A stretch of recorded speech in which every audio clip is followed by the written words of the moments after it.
বেসন মাখা হলো না এখনো? হুম? না, কি তোমাকে মাখতে বলেছিল? তুমি সারা গায়ে তো মানে বেসন মেখেছো। তোমাকে বেসন মাখতে বলেছি, তোমার গায়ে মাখতে বলিনি। দুটো পেঁয়াজ কাটতে, একটা থালা এটা, দুটো চাকু। ছেলে বস। ছেলে বস? দেখো, তাও আমি কেটে দিয়েছি। একটু বেসন তোমার গায়ে বেশি লেগে আছে। বড়াটা ভাজো তুমি। ভাজবে?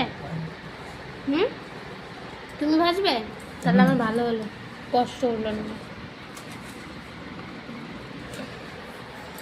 দেখাই কিরকম বেসন মাখছো।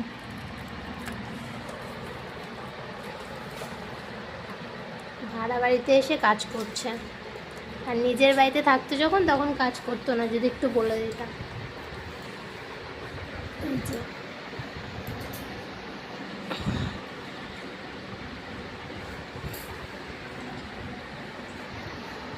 লাগবে বন্ধ করো।